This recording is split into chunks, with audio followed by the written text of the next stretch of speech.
Welcome back to the last session. And now this is the youth panel. So Michelle's going to be hosting this, Michelle Blanchard.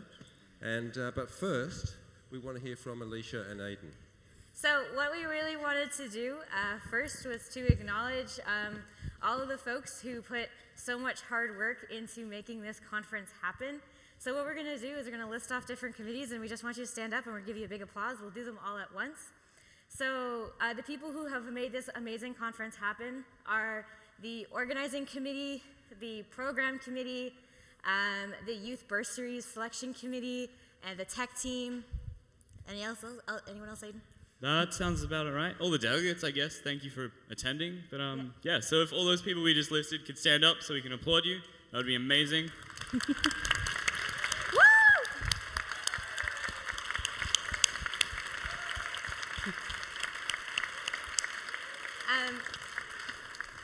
And since we promised to do this, we would also like to call Chris, Karen, and Ronan to the stage really quickly, because we're going to say thank you so much for all the amazing work that you've done with a small token of thanks.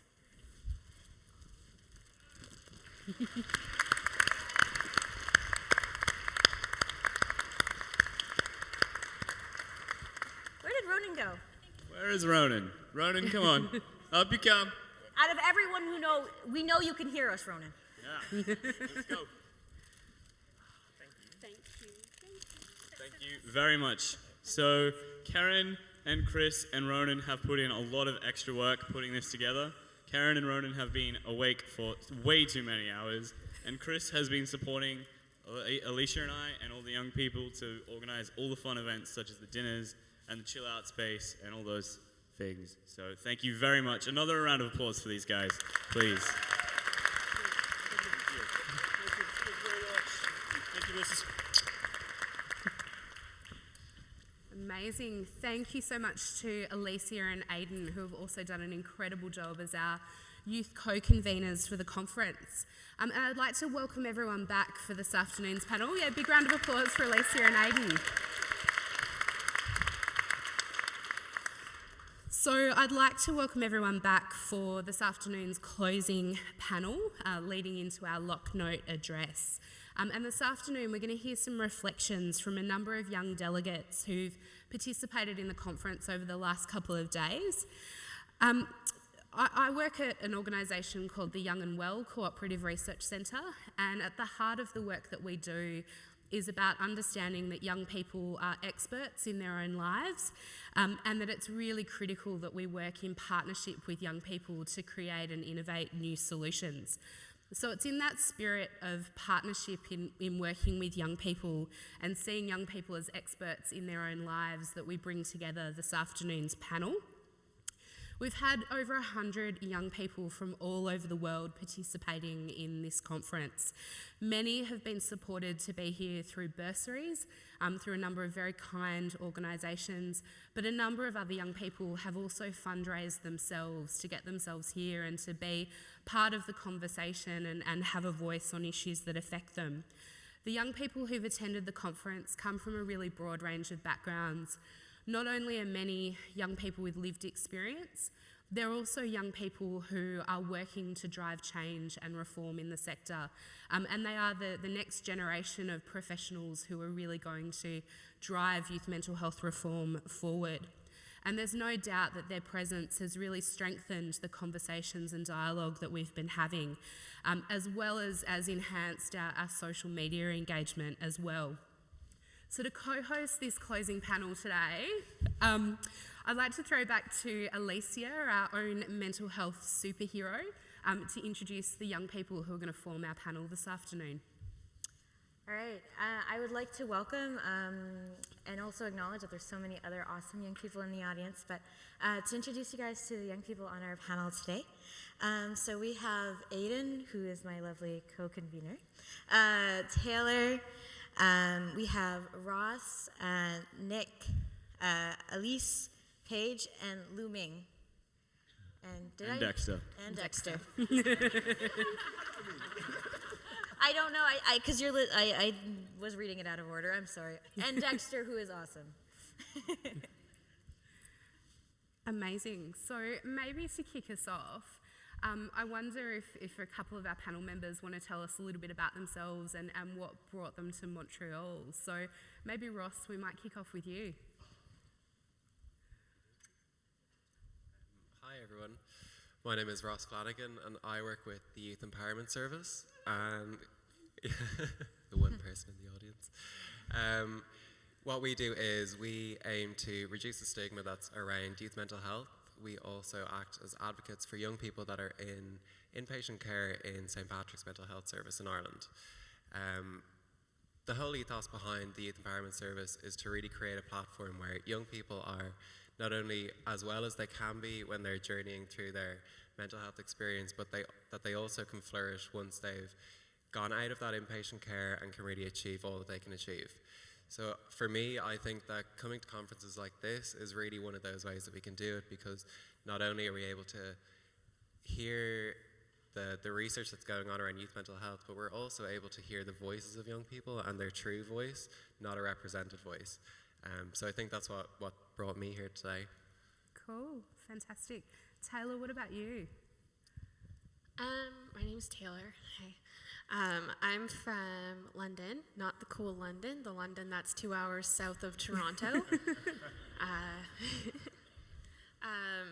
I came today because I do a lot of partnership work around Ontario, but I think it's so important that we look internationally and we look at people that are in completely different contexts than the ones that we work in, and we look to what they're doing and how can we bring their learnings back home, and how can we kind of integrate both our learnings to make sure that we're giving youth a really great place to share their voice and to make sure that they're heard and grow up to be innovative and to remake the system. Cool. Dexter, what about you? What brings you to the conference? Hi, I'm Dexter. You remember me?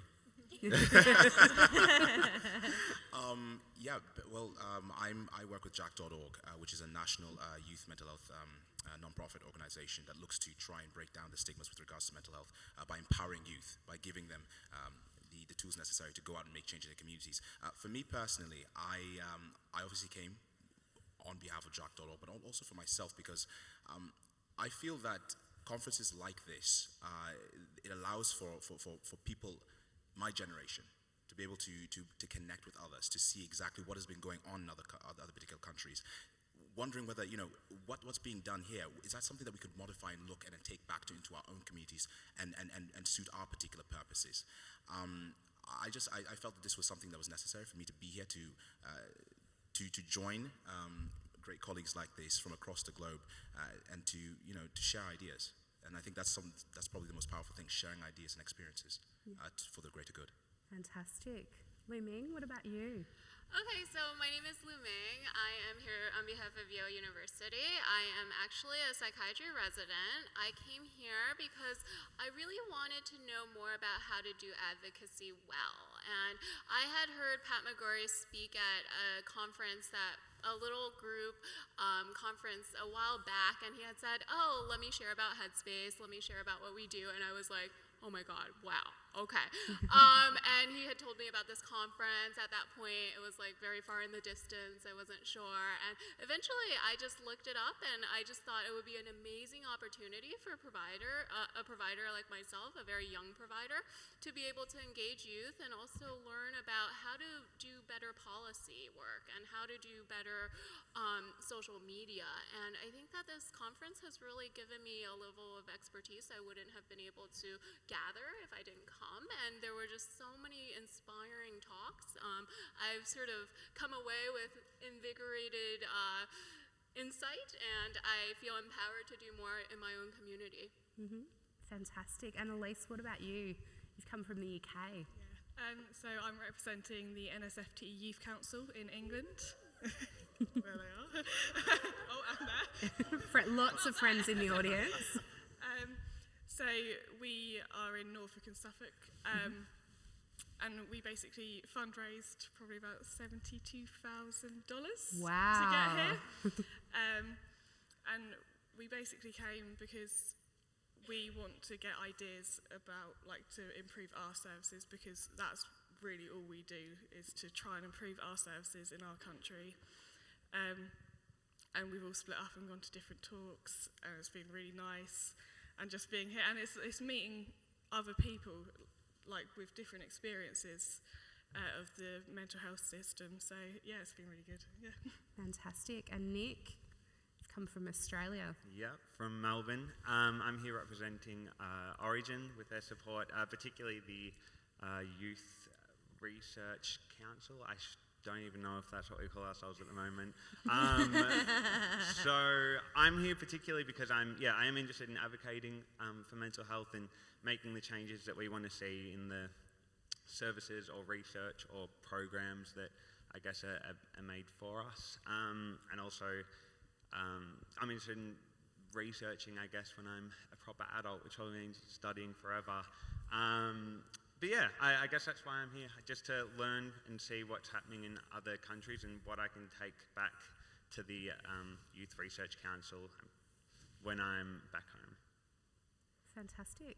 And Aidan, what motivated you to get involved as one of the co-conveners for the conference? So over the past 3 years, since I was 18, I've been kind of like a mental health free agent.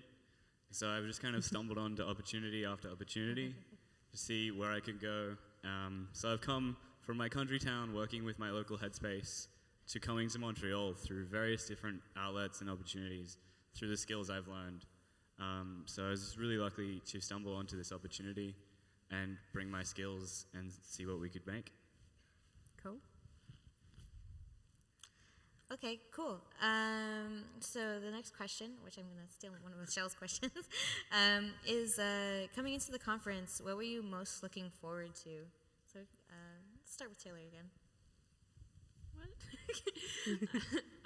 I was really looking forward to meeting really like-minded young people. I don't know if every other young person feels like, I don't know how you guys feel, but like, when I talk to my friends about youth engagement, they're like, Taylor, shut up. No one cares about youth engagement. Like, come on. Like, let's talk about something else for a change. But then when I'm around other people, I say like, whoa, this person engages youth like this. And they freak out. They have like muscle spasms because they're so excited.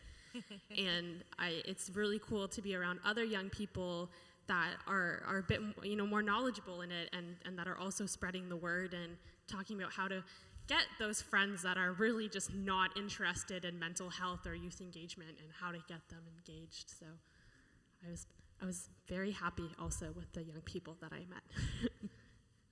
Yeah. Cool. Elise, what about you? What were you looking forward to? So some of our group went to the Brighton conference 2 years ago, and they found that there wasn't many presentations done by young people. So I think the thing we were all most excited about was the fact that we could do a presentation without staff on. It was just us. And we had a few comments about how that is how it should be done at a youth conference. So, yeah. Cool. So it was about being able to share your story. Amazing. Ross, what about you? What were you looking forward to coming to the conference? I think it kind of echoes what Elise and Taylor said, to be in a space where young people can have their say, and the content of the presentations isn't purely just people that are working in clinical settings, that it's young people with their own lived experience or their own work experience or any kind of involvement that they've had with youth mental health, and to be able to be given the platform to be just as equal as somebody that's in clinical practice. Yeah, so having that kind of opportunity to dialogue, definitely. People with different experiences across the lifespan. Cool. And Aidan, if we were to throw back to you, what have you enjoyed the most about the last couple of days of the conference? I've really enjoyed meeting so many people from so many different backgrounds and just seeing people's minds blown by what's going on in other parts of the world. And it's been really interesting just to see people go, oh my God, I didn't think of it that way. Maybe I could try that. And just seeing ideas come into reality. And I've really enjoyed being able to support people in making this conference work for them. Cool, fantastic. And Nick, what about you? I've seen you tweeting away very excitedly. You've been heading along to sessions. What have you enjoyed? What I've enjoyed is, I guess, seeing what other countries are doing, seeing what technologies they're using and the types of services and how those services are rolled out.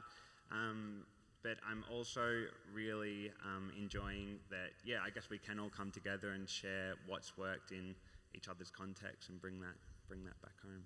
Fantastic. Liming, what about you? As someone who's a young professional working in the space, what have you enjoyed about the opportunity? Yeah, I really enjoyed workshop number 5. I wanted to give it up to Ian Mannion. Sort of what he taught us about evidence-based practices and being able to incorporate that into a local community and not having necessarily the same practices everywhere, but being able to incorporate the strengths of a community into something that is evidence-based. I also really love that I heard conversations while I was traversing the different halls that people were like, oh, well, I'm doing the same thing as somebody else somewhere else, and they didn't know about each other. And the opportunities to collaborate through this conference are immense, and I saw that people were making connections, talking about after the conference. So I've definitely met a lot of people I want to connect with, so it was a tremendous opportunity to be able to come here and do that. Fantastic. And Dexter, what about you?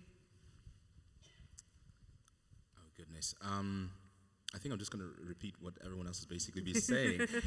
You've all hit all the points off. It was about meeting people, you know, and it's mostly about connections, you know, building those particular connections from across the globe. And again, as you've mentioned, you know, someone from from Australia is doing something that, you know, Jack.org is also doing as well too, and then, you know, probably providing particular, you know, advice as to how we went about our ways of doing it, and then also, you know, working in that particular framework, and collaboration is key. It is vital to actually changing the overall landscape with regards to mental health in any country, regardless of where you're from. You can't just go in by yourself. You need to work with other people. You need to find strengths within one another in particular organizations, even as face to face, just as individuals, and eventually, you know, it provides a united front. And that's what this movement means, and that's what this movement needs. So, yeah.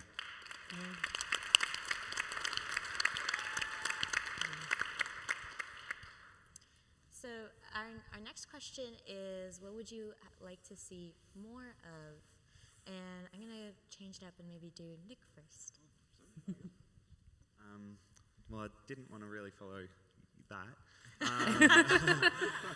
What do I want to see more of? I think there's a huge opportunity at this conference, given the amount of young people that are here. There's a huge opportunity for us to submit our own abstracts in a way, to put us names out there as speakers for the next conference. I think it's really important to not just, I guess, talk about youth participation, but to see more of it in the speaking, which only really happens if you submit an application. So that's something to, I think, look forward to in 2 years' time.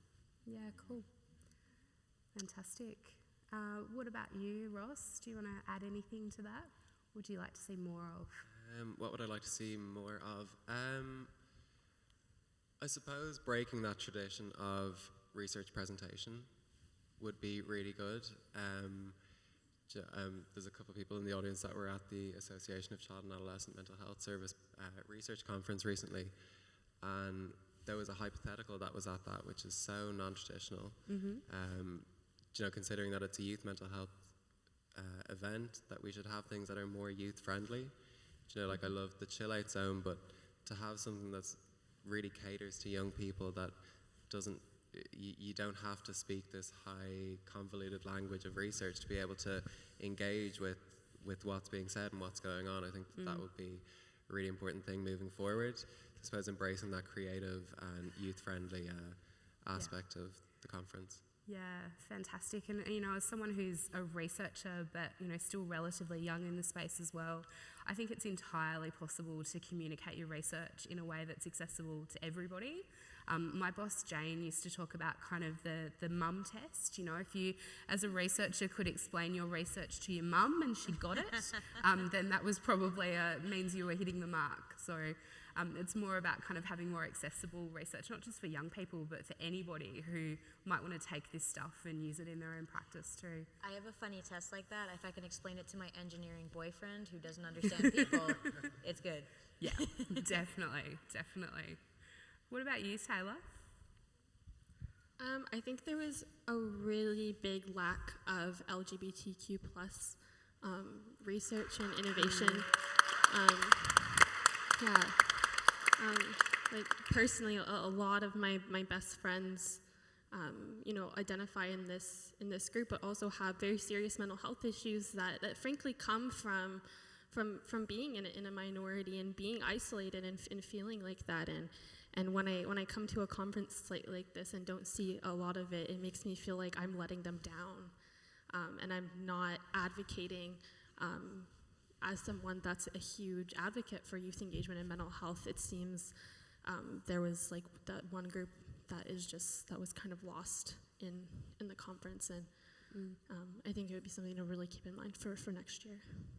Yeah, so kind of about giving voice to different groups of young people who, might have experiences that kind of put them at greater risk of mental health difficulties, and making sure we're holding them in mind, but also inviting them to be part of the conversation and part of finding solutions as well.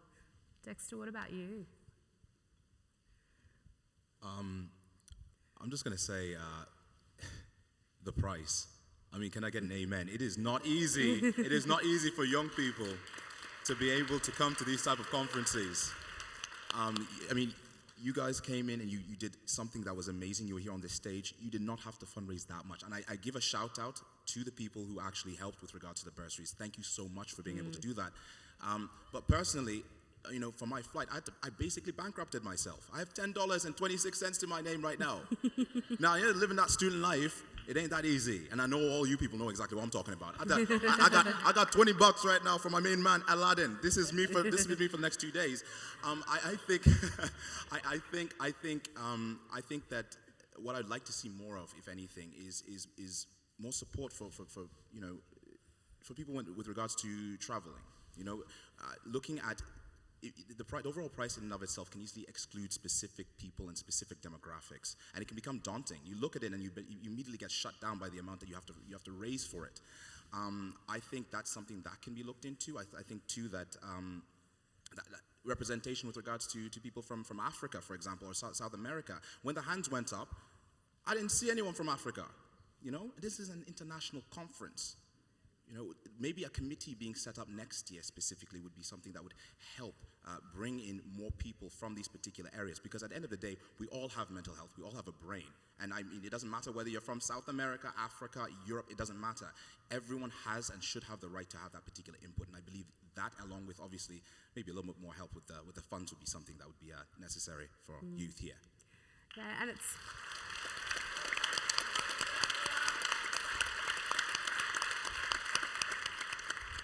it's so fantastic to have you all here and thinking so proactively about that. I think for us to really keep diversity and inclusion in mind is really critical in this space, whether we're providing services for young people or whether we're working in partnership, making sure we're thinking about who has the opportunity to have a voice and to speak as well. We've got about 5 minutes left for our panel. About 2 minutes left, Alicia is telling me. I thought it was going to go orange, Ronan. It did. I did. See, I wasn't looking. That's my problem. And I don't have my partner's excuse of being colourblind, so I may not do that. So, look, to finish off, what I'd really love to hear from all of you is, what's the one learning or the one thing that really excited you that you want to take back and implement either in your own life or in your community? And we might kick it off with you, Nick. Again, right after you. Yeah. Perfect. There's a pattern, right?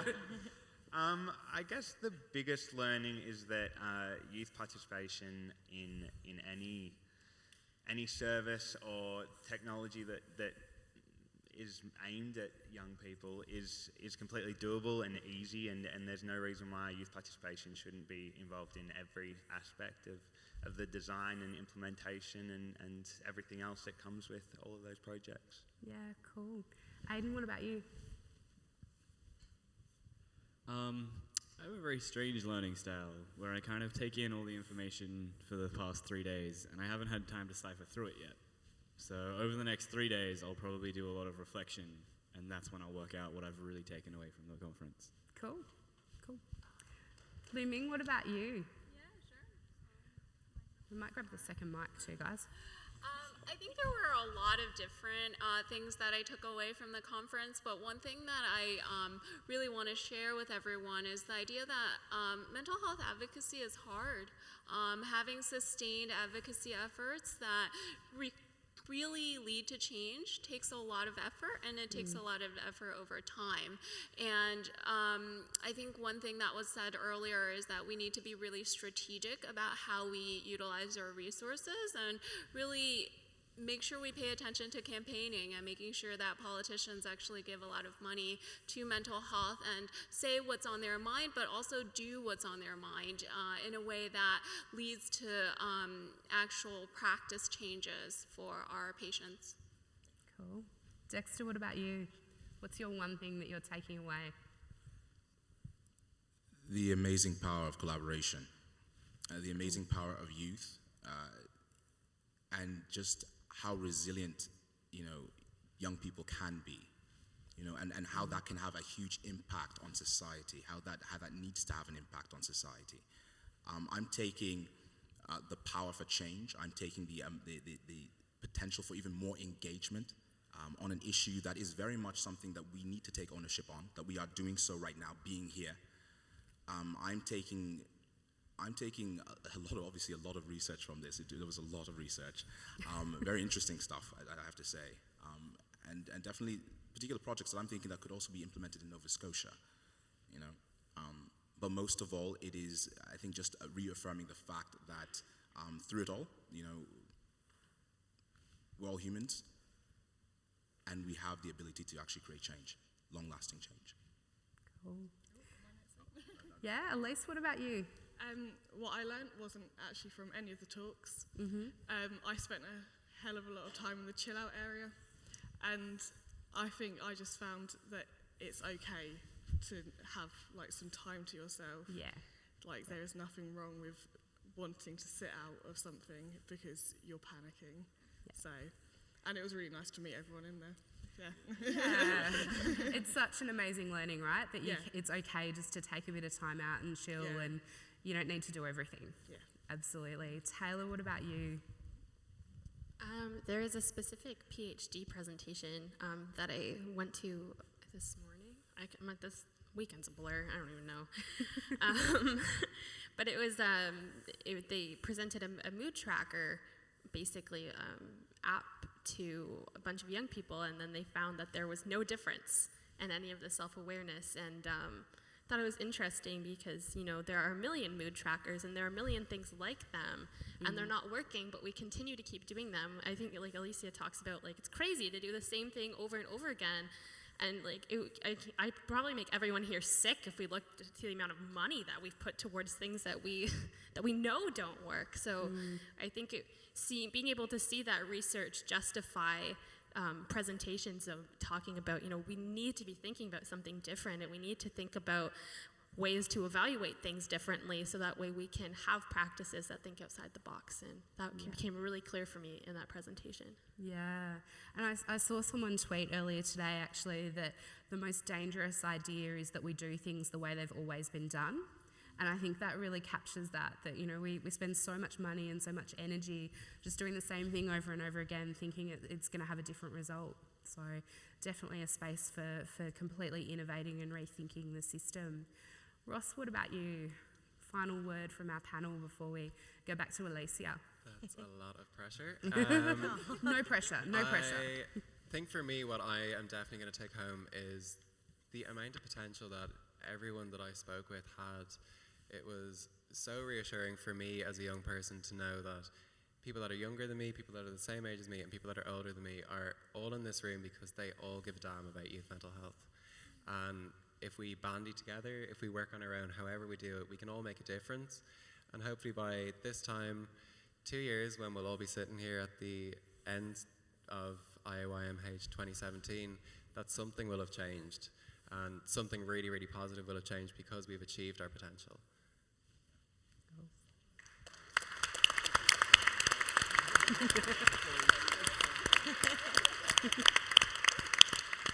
I would let you do a mic drop, but that might actually kill the mic, so please don't.